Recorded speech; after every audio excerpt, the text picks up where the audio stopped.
तो क्या टॉपिक था हमारा? Application of blockchain technology. तो सबसे पहला क्या है हमारा? Smart contract. स्मार्ट कॉन्ट्रैक्ट क्या होता है हमारा? आप ऑनलाइन चीजें परचेज करते हो। Hello, yes sir. आवाज आ रही है? सर ऑनलाइन यस आप सर। चीजें परचेज करते हो तो कुछ दो चार ही ट्रस्टेड साइट्स होती हैं जिनको आप ट्रस्ट करते हो, जैसे अमेजोन हो गए, फ्लिपकार्ट हो गई, स्नैपडील हो गई, मिंत्रा हो गई। इसके अलावा कहीं से आप अगर परचेज करते हो तो आप प्री पेमेंट करने में थोड़ा हिचकिचाते हो, होता है ना यस ये, सर। कि आपको लगता है कि क्या पता हमारा पेमेंट है वापस मिलेगी नहीं मिलेगी, या क्या कहते हैं अगर डिलीवर नहीं हुआ तो हम क्या करेंगे, होता है ये सब। Yes sir. तो सपोज सर कोई नई कंपनी, किसी नई कंपनी ने स्टार्ट किया इस तरह से, ई कॉमर्स बिजनेस स्टार्ट किया है, ऑनलाइन सर्विसिंग स्टार्ट की है, कंपनी का नाम है कुछ भी बीसीडी, ठीक है।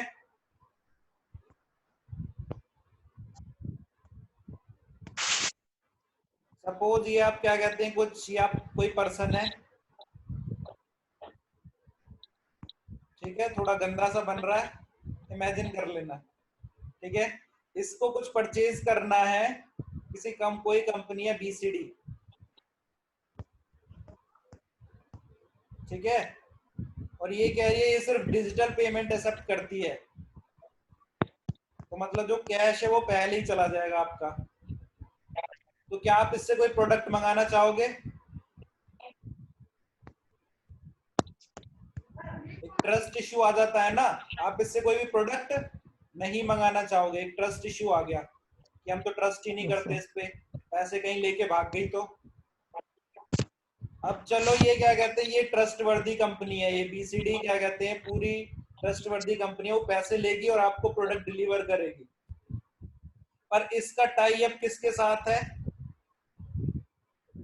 इस बीसीडी का टाई अप है किसी XYZ कंपनी के साथ, ठीक है। ये क्या करती है, ये डिलीवरी सर्विस प्रोवाइड कराती है। अब बीसीडी ने तो अपना प्रोडक्ट दे दिया इसको, XYZ कंपनी को, ये कंपनी लेके भाग गई, इस बात का बीसीडी को कैसे यकीन हो कि ये ट्रस्टवर्दी है या नहीं? क्लियर है ना, ट्रस्ट आपका ही थोड़ी है, ट्रस्ट तो इसका भी है। क्लियर है? आ रही है बात समझ में? क्या यस सिनेरियो सर। है? यस तो सर। कुछ ऐसा सिनेरियो हम बिल्डअप करें कि क्या कहते हैं, आपके अकाउंट से तो वो क्या कहते हैं डिडक्शन हो जाए, पर बीसीडी के अकाउंट में वो तब तक ना जाए जब तक आपका प्रोडक्ट डिलीवर ना हो जाए और आपसे रिसिप्ट ना मिल जाए, ठीक है। मतलब बीसीडी के अकाउंट में तब तक पैसा नहीं जाएगा जब तक क्या कहते हैं आपको डिलीवरी नहीं हो जाएगी और आप क्या कहते हैं रिसिप्ट नहीं जनरेट करोगे, आप क्या कहते हैं सिग्नेचर नहीं करोगे कि क्या कहते हैं आपको ये प्रोडक्ट डिलीवर हो गया। क्लियर है? और ऐसा ही बीसीडी का के साथ है XYZ का, कि XYZ को तभी कमीशन मिलेगा जब वो प्रोडक्ट को डिलीवर कर देगी। इससे क्या होगा, एक ट्रस्टेड नेटवर्क जनरेट हो जाएगा। हो जाएगा नहीं होगा? Yes sir. ठीक है, आपका पैसा डिडक्ट तो हो जाएगा पर वो क्या हो जाएगा, रिफंड हो जाएगा अगर उसने प्रोडक्ट डिलीवर नहीं किया। ऐसे ही बीसीडी का अगर उसने प्रोडक्ट डिलीवर नहीं किया तो बीसीडी कोई कमीशन जनरेट नहीं करेगी XYZ के लिए, और अपने लॉस प्रोडक्ट के लिए लीगल इशू भी वो डाल सकती है इसके ऊपर, XYZ के ऊपर। तो इससे क्या होगा, फुल्ली ऑथेंटिसिटी आ जाएगी। इसी पूरे सिनेरियो को बोला जाता है स्मार्ट कॉन्ट्रैक्ट। क्लियर है? इसी पूरी सिनेरियो को क्या बोला जाता है, स्मार्ट कॉन्ट्रैक्ट। और इस तरह से ब्लॉकचेन के थ्रू इस चीज की हम प्रोग्रामिंग करते हैं कि ये सारी चीजें ऑटोमेटेड हो जाएं। ऑटोमेटेड होते हैं ना, रोबोट्स होते हैं हमारे, ऑटोमेटेड होते हैं। जैसे एटीएम से कब, जब आपके पैसे निकल जाते हैं उसके बाद ही रिसिप्ट आती है ना, या पहले ही आ जाती है? बाद में में आती है ना, जब आपके पैसे निकल जाते हैं उसके बाद ही आती है। तो ऐसे ही ये भी, वो भी क्या है, ऑटोमेटेड सिस्टम है। और ये स्मार्ट कॉन्ट्रैक्ट भी क्या है, ऑटोमेटेड सिस्टम है। ठीक है, हालांकि अभी इतना इम्प्लीमेंट नहीं हुआ है, कुछ एक आध जगह पे इम्प्लीमेंट हुआ है।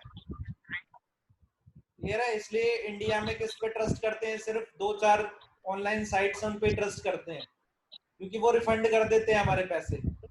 तो स्मार्ट कॉन्ट्रैक्ट आ गया समझ में? क्या होता है स्मार्ट कॉन्ट्रैक्ट? Yes sir. कोई डाउट है?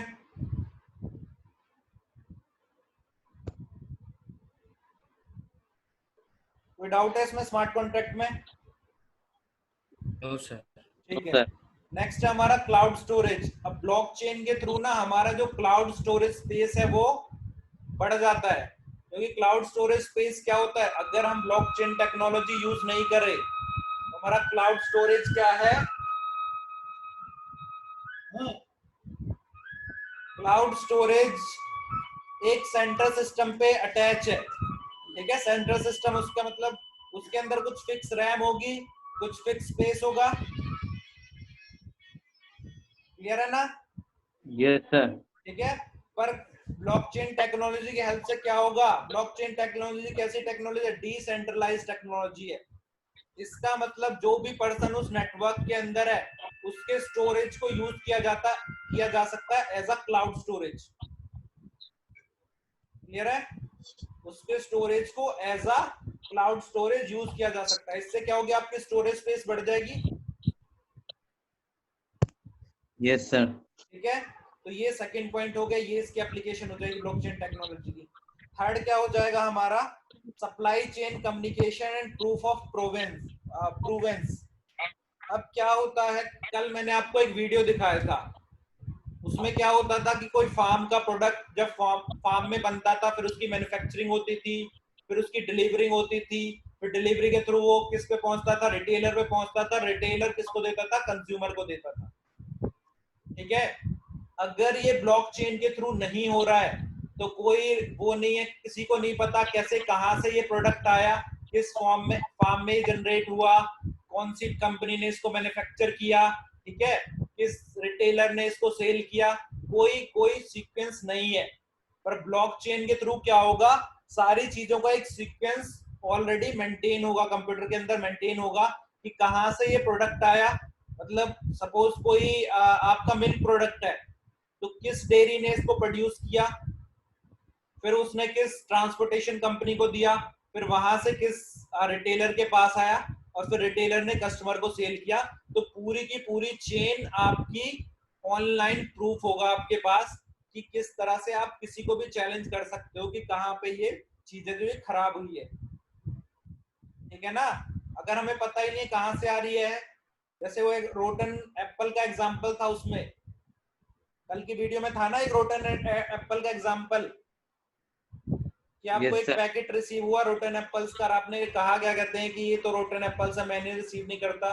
उसने क्या कहा था कि I am just a delivery boy, मैं डिलीवरी बॉय, यस मुझे सर। नहीं पता ये कहाँ पे कहाँ से गया, कहाँ से आया, मैं इसको नहीं जानता। क्लियर है? तो supply chain yes sir. Communication and proof of provenance. ठीक है, टोटल प्रूफ होता है हमारे पास कहाँ से चीजें आई और कैसे कैसे वो डिलीवर हो रही है। तो क्या है, most of the things we buy are not made of single entity but by a chain of suppliers who sell their components. ठीक है, जैसे ग्रेफाइट आता है पेंसिल के लिए, to a company that assemble and market the final product. तो सारी हमारे पास नॉलेज होगी, सारा प्रूफ होगा ब्लॉकचेन टेक्नोलॉजी की हेल्प से। क्लियर है? ठीक है, आ रही है बात समझ में? कोई डाउट है इस वाले यस पॉइंट सर। में? चलो ठीक है, No, sir. आगे चलते हैं। नेक्स्ट है पेइंग एम्प्लॉइज। एम्प्लॉय को जो आपके क्या कहते हैं, आपके अंडर काम कर रहे हैं, उनको पे करना। अगर आप बिटकॉइन की हेल्प से पे कर रहे हो तो जो आपकी ट्रांजैक्शन कॉस्ट है वो रिड्यूस हो जाएगी। कल मैंने समझाया था पूरा कैसे ट्रांजैक्शन कॉस्ट रिड्यूस होती है हमारी। ठीक है, तो पेमेंट मेड विया bitcoins can save both money and time for employers and employees. ठीक है, हालांकि एम्प्लॉयज का तो कोई इतना बेनिफिट नहीं होगा, पर एम्प्लॉयर का बेनिफिट होगा उससे, क्योंकि उसकी ट्रांजैक्शन, अब एक एक एम्प्लॉय को जो पे करता है तो उसके लिए उसको बैंक को ट्रांजैक्शन फीस पे करनी पड़ती है, ना। यस। जब ऑनलाइन अकाउंट में यस। पैसे आते हैं तो उसके लिए ट्रांजैक्शन कॉस्ट पे करनी होती है एम्प्लॉयर को। क्लियर है? तो अगर बिटकॉइंस के थ्रू वो पे करेगा तो उसकी जो कॉस्ट है वो बच जाएगी।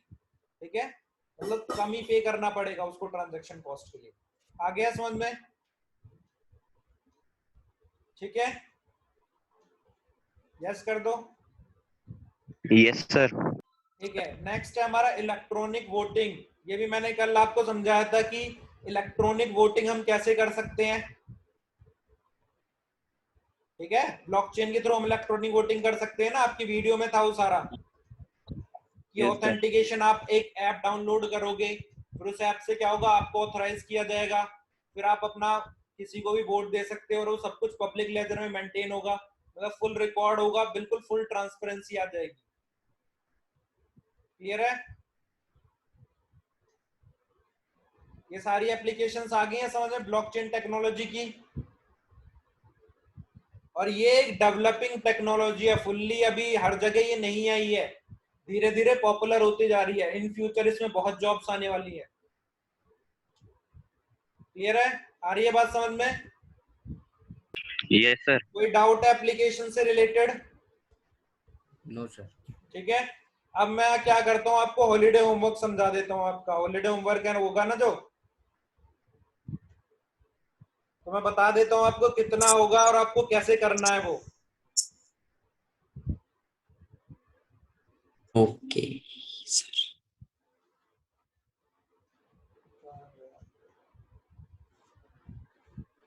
तो देखो ये 3 यूनिट हैं जो मैंने आपको दी हैं। एक है हमारा साइबर सेफ्टी,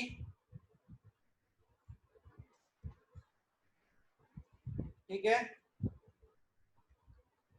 साइबर सेफ्टी के अंदर जितनी भी सारी चीजें हैं, किस तरह से हमें सिक्योर रहना चाहिए, क्या क्या चीजें करनी चाहिए, क्या क्या चीजें नहीं करनी चाहिए, इससे रिलेटेड है सारा।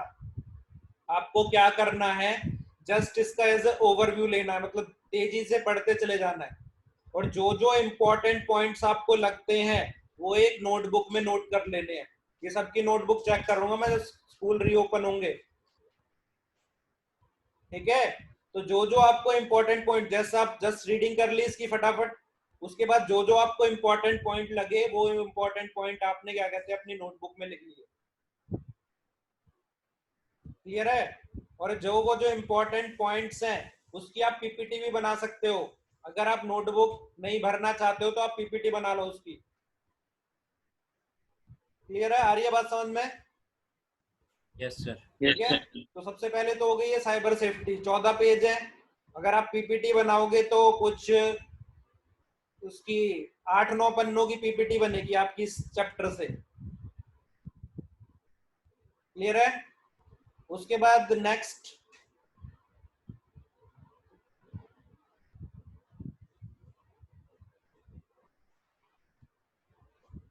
नेक्स्ट है आपका कंप्यूटर सिक्योरिटी। ठीक है, कि कौन कौन से सिक्योरिटी कंसर्न हमारे लिए इंपॉर्टेंट हैं, क्या थ्रेट हैं, वायरस क्या होते हैं, वॉर्म्स क्या होते हैं, ये सब चीजें आप पढ़ते आए हो बचपन से, कुछ नया नहीं है। ठीक है, 9th-10th में पढ़े होंगे ना, उससे पहले भी पढ़े होंगे, ये सारी चीजें आप बचपन से पढ़ते आए हो। क्लियर है? ईव्सड्रॉपिंग क्या होती है, हर कोई सोशल नेटवर्किंग यूज करता है। क्लियर है? तो वो सारी चीजें आपको पढ़ लेनी है और पीपीटी बना लेनी है, या फिर आप अपनी कॉपी में लिखना चाहते हो कॉपी में लिख लेना। और थर्ड आपका होगा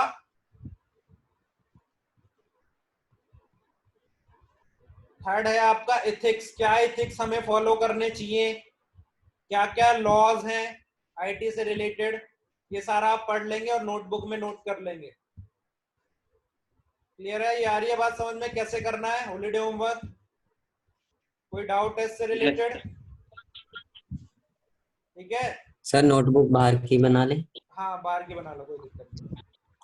क्लियर है? और डरने की जरूरत नहीं है कि एक में 36 पेजेस हैं, एक में 14 पेजेस हैं, दूसरे में भी 20 पेजेस हैं, 70-80 पन्ने हो गए। ये सारे 70-80 पन्ने नहीं लिखने हैं आपको, इसमें से बस इंपॉर्टेंट छांट के लिखना है। क्लियर है? आ रही है बात समझ में? सर। ठीक है सर जैसे जैसे क्या कहते हैं, देखो अब आपका टॉपिक आ गया ये वाला इथिकल इशू। ठीक है, तो आप हेडिंग डालोगे इथिकल इशू। इथिकल इशू में क्या कहते हैं, फर्स्ट पॉइंट है जैसे आपका इंटेलेक्चुअल प्रॉपर्टी राइट। ठीक है। तो इथिकल इशू में आप फर्स्ट पॉइंट डाल दोगे इंटेलेक्चुअल प्रॉपर्टी राइट। अब इंटेलेक्चुअल प्रॉपर्टी राइट के अंदर आप 1 से 2 पैराग्राफ में लिख दोगे, ठीक है, 1 से 2 पैराग्राफ में खुद बना के। जैसे ये पढ़ लिया आपने सारा, क्या होता है ये इंटेलेक्चुअल प्रॉपर्टी राइट, क्या होता है इंटेलेक्चुअल प्रॉपर्टी राइट होता है, क्या कहते हैं, जो आपकी इंटेलेक्ट से रिलेटेड होता है। जैसे कोई आपका आर्ट वर्क है या आपका कोई म्यूजिक है, तो कहां से आया, आपके माइंड से आया, इंटेलेक्ट से आया। अब उसको आप क्या करते हो, अपनी प्रॉपर्टी बनाने के लिए क्या करते हो, पेटेंट वगैरह करा लेते हो, ठीक है ना, कि ये मेरी धुन है। अगर आप म्यूजिक कंपोजर हो तो क्या बताओगे आप, ये मेरी धुन है, कोई और इसको नहीं गा सकता है, या कोई और इस पे गाना नहीं बना सकता। क्लियर है। तो ये 2-3 पॉइंट आप लिख लोगे। अब एक पैरा लिखने के बाद इंटेलेक्चुअल प्रॉपर्टी राइट में आप इसका फर्स्ट पॉइंट लिखोगे प्लेगरिज्म। प्लेगरिज्म क्या होता है कि किसी ने भी कोई आर्टिकल लिखा, ठीक है, या किसी ने कोई रिसर्च की, उसके लिए कोई रिसर्च टॉपिक लिखा, और आपने क्या किया, आपने अपने रिसर्च में उसी की सारी चीजें उठा के सब कॉपी पेस्ट करके लिख दिया। तो इस चीज को क्या बोला जाता है, इस चीज को बोला जाता है प्लेगरिज्म। कि मतलब किसी दूसरे की कॉपी पेस्ट, असाइनमेंट कॉपी करते हो ना तुम, एक बच्चे ने बना लिया, सारे उसी का कॉपी कर रहे हो, वो क्या होता है, प्लेगरिज्म होता है वो।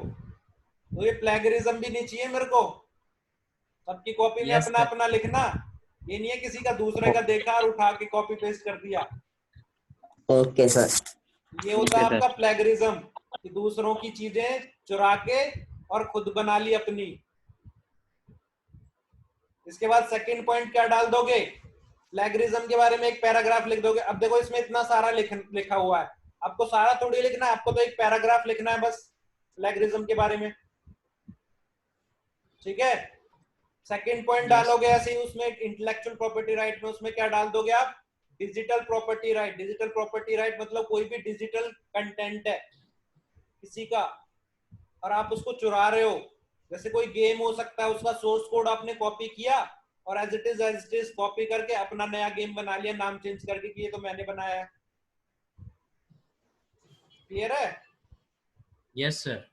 जैसे यहाँ पे होते हैं हमारे पास, अगर हम अपने डिजिटल प्रॉपर्टी राइट को कैसे बचा सकते हैं, हम क्या कहते हैं, उसको इस तरह से प्रोटेक्ट करेंगे कि जो डिजिटल पेनिट्रेशन टूल है वो उसको क्रैक ना कर सके। विंडोज होती है ना, उसका क्रैक अवेलेबल होता है, पायरेटेड वो आती है, सीडीज डीवीडीज आती है विंडोज की होती है ना, उसमें विंडो की होती है। Yes sir. तो वो सब क्या है, वो यही तो है, पेनिट्रेशन ही तो है। क्लियर है। या फिर आपने किसी का कोड चुरा लिया, प्लेगराइज कर दिया किसी का कोड और उसमें थोड़े बहुत चेंजेस करके अपना नया सॉफ्टवेयर बना लिया। Yes sir. क्लियर है। जैसे स्टैक ओवरफ्लो है, उसमें हर तरह का कोड मिल जाता है। अब कोई क्या कहते हैं, आप कल को किसी कंपनी में जा रहे हो, ठीक है, तो आपको अपना कोड खुद से बनाना है। ये नहीं है कि स्टैक ओवरफ्लो में से कोड कॉपी किया और अपने उसमें डाल दिया, कंपनी प्रोजेक्ट में डाल दिया, कंपनी निकाल देगी आपको, ऐसा काम कर दिया तो। क्लियर है। क्योंकि कंपनी को क्या, कंपनी को कोई दूसरी कंपनी सू कर सकती है कि ये तो स्टैक ओवरफ्लो से उठा के डाल रखे हैं फ्री के कोड। ये आ जाता है आपका स्टीलिंग में। क्लियर है। तो इस तरह से अब ये 4-4 5-5 पैराग्राफ है, आप इसमें क्या कहते हैं, इतना बड़ा पैराग्राफ थोड़ी लिखोगे, 2-3 लाइन लिखोगे कि पेनिट्रेशन टूल्स क्या होते हैं, ठीक है, प्लेगराइज कोड क्या होता है उसके बारे में भी 2-3 लाइन लिखोगे। तो इस तरह से आपका काफी छोटा हो जाएगा, तो डरने की जरूरत नहीं है, इतना सारा दे दिया है हॉलीडे होमवर्क। ये मुश्किल से क्या कहते हैं आपका 1 वीक में कंप्लीट हो जाएगा, अगर दिन में 1-1.5 घंटे बैठ गए तो। क्लियर है। आ रही है बात समझ में कैसे करना है। Yes sir. जैसे यहाँ पे एक एक हर चीज के बारे में एक एक लाइन लिख दोगे। एंटी टेम्पर सोल्यूशन क्या होता है कि कोई टेम्पर ना कर सके, हैकर आपके उसको आप वो कर दो, इंक्रिप्टेड कर दो, ताकि हैकर आपके कोड को ना समझ सके। लीगल सूट कर सकते हो आप किसी को, अगर किसी ने क्या कहते हैं आपका वो किया है, तो आपके पास तो पेटेंट अवेलेबल होगा ना अपने कोड का, तो आप उस पर लीगल वो डाल सकते हो, लीगल केस कर सकते हो उसके अगेंस्ट। इसके अलावा DRM, DRM पता है किसी को क्या होता है DRM? नहीं सर। DRM होता है digital right management. Digital right management का क्या मतलब है कि आप अपने सॉफ्टवेयर को लॉक कर रहे हो, ठीक है। लॉक इन द सेंस कैसे कर रहे हो, जैसे आप नेटफ्लिक्स देखते हो, आप क्या कहते हैं अमेजोन प्राइम देखते हो, उसमें क्या होता है, कुछ पार्ट तो फ्री होता है और कुछ के लिए आपको पे करना होता है, यस सर। ठीक है। तो जो होता है पे वाला पार्ट है, उसमें क्या कहते हैं, क्या करते हैं आप डाउनलोड कर लेते हो, ठीक है। पर वो डाउनलोड आप किसी को शेयर कर सकते हो क्या? No sir. No sir. नहीं कर सकते ना। तो शेयर, या फिर YouTube पे आपने ऑफलाइन वीडियोस डाउनलोड की, वो किसी को शेयर कर सकते हो आप? नो सर, लिंक ही नहीं भेज कर सकते हैं सकते। बस। क्यों? क्योंकि वो DRM प्रोटेक्टेड है, क्लियर है। उनपे एक ऐसा लॉक लगा हुआ है कि आप उनको डाउनलोड तो कर सकते हो पर किसी के साथ शेयर नहीं कर सकते। यही होता है हमारा DRM।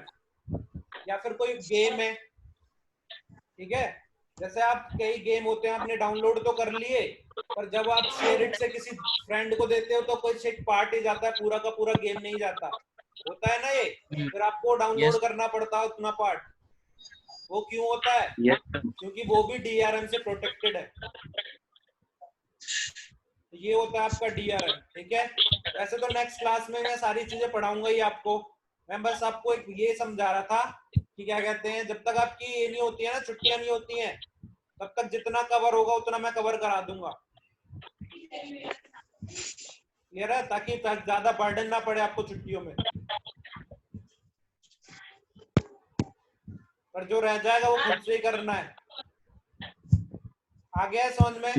Yes sir. कोई डाउट यस है? सर।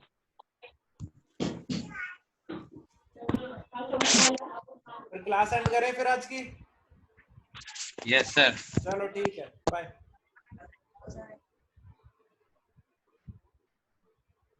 सर। हाँ बोल। सर कल 8 बजे होगी क्लास? हाँ कल 8 बजे होगी क्लास। अच्छा ये मैं क्या करूंगा, उस पर यूट्यूब पे डाल दूंगा ताकि वो B सेक्शन वाले भी देख ले इसको।